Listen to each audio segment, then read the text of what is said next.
방송에 믿고 보는 무엇이든 물어보세요입니다. 얼마 전에 입춘도 지났고요. 이제 추운 겨울에 막바지 추위도 지나가고 있습니다. 이맘때쯤 되면 정말 추운 겨울 지나느라고 고생들을 하셨는지 여기저기 좀 쑤시고 피곤하고 잠도 안 오고 얼굴도 좀 푸석푸석해진다 이렇게 호소하시는 분들이 많으신데 우리 전효실 씨도 조금 피곤해 보이십니다. 어제 잠을 못 잤어요. 아니 잠을 못 자면 그 다음날 얼굴 푸석푸석하고 거칠어지죠. 네. 뭐 외출할 때 곱게 화장을 다 해도 나가면 사람들이 그래요. 무슨 일 있어? 얼굴이 왜 이렇게 떴니? 이런 얘기 들으면 또 하루 종일 스트레스 받거든요. 맞아요. 고민입니다. 그러니까요. 네. 우리가 이제 사람을 보면은 자연스럽게 눈을 마주치고 보게 되는 곳이 바로 얼굴이잖아요. 그렇죠. 근데 이 얼굴로 몸의 상태를 추측해 보는데 다 이유가 있다고 합니다. 이 얼굴이 바로 건강을 보여주는 거울과 같은 존재라고 해요. 맞나요, 교수님? 맞죠. 우리가 이제 오래간만에 사람을 만나면 이제 안색을 보잖아요. 그래서 안색을 보고 나쁘면은 어디가 아프세요? 이렇게 얘기를 하기도 하고 좋으면 또 신수가 훤하십니다. 뭐 아주 얼굴 좋아 보이시네요. 뭐 이렇게 이제 얘기를 하면서 안부를 묻곤 하는데요. 우리가 이제 얼굴이라고 보면은 되게 이제 해자를 해보면 얼이 들어있는 굴을 우리가 이제 얼굴이라고 하거든요. 되게 이제 얼이라고 하면 이제 우리 마음을 얘기를 하는 건데요.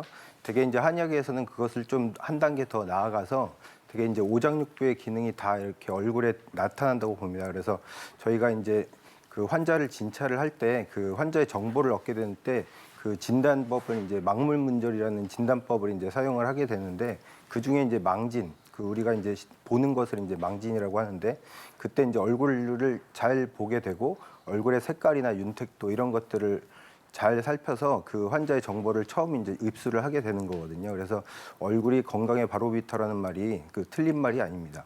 네, 그야말로 뭐 몸 건강, 마음 건강뿐만 아니라 전신 건강을 들여다보는 창문과 같은 게 얼굴인데 한의학적인 측면만이 아니라 병원에서 진찰하실 때도 왜 환자가 딱 병실문을 열고 들어오면 보시면 딱 느낌이 오시나요? 박혜희 교수님? 네, 환자분들이 일반적으로 진료실 문을 열고 이제 의자에 앉으시잖아요. 그냥 딱 앉으시기까지 그 짧은 시간이지만 저희가 얼굴 색깔이나 아니면 표정을 살펴보면 아, 저분이 무슨 건강상의 문제가 있지 않을까라는 힌트를 좀 얻게 되는 경우가 있습니다. 예를 들어 만성 간질환이나 신장에 질환이 있는 경우 그리고 빈혈이 있는 경우는 우리가 얼굴 색깔을 보고 어느 정도 조금 짐작을 해볼 수 있는 그런 힌트를 얻을 수가 있고요. 그것 외에도 표정이 없다거나 대화를 하는데 전혀 반응이 없다거나 그리고 얼굴에 주름이 조금 이상하게 잡혀 있다거나 하는 경우는 우울증과 같은 심리적인 질환 이외에도 또 신경과적 질환까지도 상당히 많은 관련성이 있는 질병이 있기 때문에 주의 깊게 살펴볼 필요가 있습니다. 네. 저는 괜찮은가요? 아니 근데 사실 얼굴 색뿐만이 아니라 사실 여자는 피부가 생명이잖아요. 근데 피부에 많은 변화들이 있잖아요, 교수님. 네. 건강한 경우는 저희가 어떤 환경에 노출하거나 그럴 때 네. 별 차이를 못 느낍니다. 그런데 병이 생기거나 그러면은 다른 질환도 마찬가지겠지만 환경적인 요인 그러니까 뭐 온도가 바뀐다든가 습도가 바뀐다든가 몸의 내부에 질환이 있다든가 아니면은 뭐 정신적인 스트레스를 받는다든가 그러면서 좀 바뀔 수가 있습니다. 네. 그래서 오늘은 전신 건강의 축소판이라고 할 수 있는 얼굴에 생기는 다양한 질환들을 알아보고요. 아울러서 얼굴의 변화를 유추해 볼 수 있는 내 건강 상태도 살펴보도록 하겠습니다. 방송 보시다가 궁금하신 점 문자 메시지와 티벗 이용해서 언제나처럼 함께 하실 수 있고요. 첫 번째 순서로 얼굴로 표현되기는 하지만 전신 건강과 아주 밀접한 관련이 있는 안면 질환들을 하나씩 좀 살펴보도록 하겠습니다. 네, 자, 안면 질환 어떤 것들이 있는지 하나하나 열어볼게요. 네. 얼굴을 괴롭히는 안면 질환 첫 번째는요. 갑자기 급증하고 있대요. 바로 안면 경련입니다. 지금 내가 안면 경련은 아닌지 궁금하다는 분이 있어서 저희가 먼저 영상으로 담아봤습니다. 함께 보실까요? 평소 거울을 보며 얼굴의 상태를 수시로 살펴본다는 이상옥 주부. 불과 1년 전 어느 날 갑자기 얼굴에 찾아온 낯선 변화 때문입니다. 스트레스 많이 받거나 힘들으면 눈이 실룩실룩 떨렸어요. 한번 감기에 걸리면 며칠을 앓는 편이라는 그녀. 면역력이 떨어지면서 눈 밑 근육이 경련하는 것처럼 떨리기 시작했다는데요. 남들하고 대화 중에도 얼굴이 많이 떨리니까 큰 병 있는 것처럼 사람들이 생각해서 병원에 가보라고 많이 권하고 눈밑 떨림을 개선하기 위해 영양제를 챙겨 먹으면서 부족한 면역력을 보충한다는 그녀. 더불어 몸에 좋은 식재료로 천연 영양제까지 섭취해 주는데요. 마그네슘이 풍부하다고 알려진 바나나와 견과류를 우유와 함께 믹서에 갈아주면 끝. 꾸준히 관리하고 있지만 눈밑 떨림 증상이 다시 심해질까 걱정된다고 합니다. 눈밑이 떨리면 안면마비에 신호일 수도 있나요? 얼굴이 보내는 경고 신호, 눈밑 떨림 증상이 큰 병으로 이어질 수도 있을까요?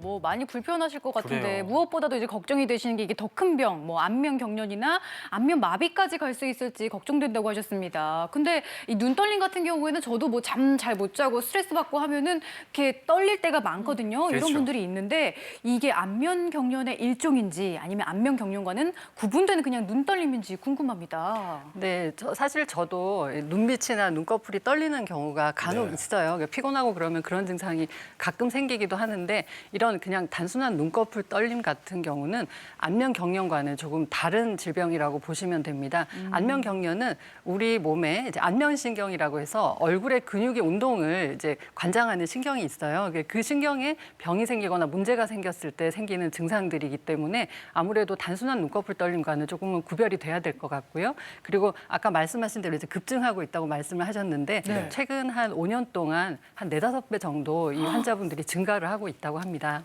그렇군요. 그렇군요. 아니 저도 가끔 눈밑이 이렇게 떨리는데 눈밑 떨림인 거라고 생각했는데 안면 경련이다. 그럼 더 가슴이 철렁 내려앉을 것 같아요.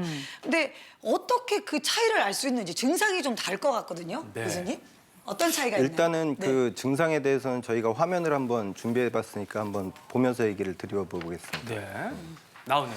이 눈 떨림은 보통 눈밑이 떨리고 말죠. 근데 네. 이제 아까 여기 사진 보면 여기 이제 눈밑이 이렇게 떨리고 마는데 네. 되게 안면 경련 같은 경우는 이 눈주에서 시작이 돼가지고 이 턱하고 이런 볼까지 이렇게 다 퍼지게 됩니다. 그래서 되게 이제 저런 것이 이제 운전하다가 갑자기 생기고 뭐 이러면 이제 사고도 날 수가 있고 좀 위험하겠어요. 위험하죠. 그래서 다른 그 저희 화면 하나를 더 준비를 했는데요. 일반적인 그 눈떨림하고 안면 경련을 좀 구분을 한번 해보도록 하겠습니다. 이 아까도 얘기하셨지만은 교수님께서 그 눈밑 떨림은 이제 수면 부족이라든지 피곤이라든지 또는 이제 뭐 전해질 장애라든지 이제 마그네슘 같은 게 섭취가 부족하다든지 이런 것들 때문에 이제 되게 눈밑이 이제 떨리게 되는 건데요. 아까 그림에서도 보셨지만은 일단 눈밑만 되게 떨리다가 나아지는 경우가 이제 대부분이고 되게 이제 일주일 정도 휴식하면 이제 사라지는 경우가 이제 많습니다. 근데 반면에 안면 경련은 아까도 얘기하셨지만은 이 뇌신경 자체에 이제 문제가 생긴 거거든요. 그래서 쉬었다고 이게 없어지진 않고 아까 그 그림에서 보셨지만 이제 그 떨림이 눈 밑에서 시작해서 이 턱 밑 뭐 이렇게까지 퍼지면서 되게 이제 쉬어도 잘 없어지지가 않으니까요. 네. 되게 이제 그런 차이가 있고 이 눈밑 떨림 같은 경우는 뭐 그 피곤에 의해서 이제 많이 오니까 되게 이제 나이하고 상관없이 이제 많이 오는 경우가 많지만 네. 되게 안면 경련은 되게 40, 50대 이상 이제 나이 많은 분들한테 잘 나타난다고 알려져 있습니다. 그렇군요.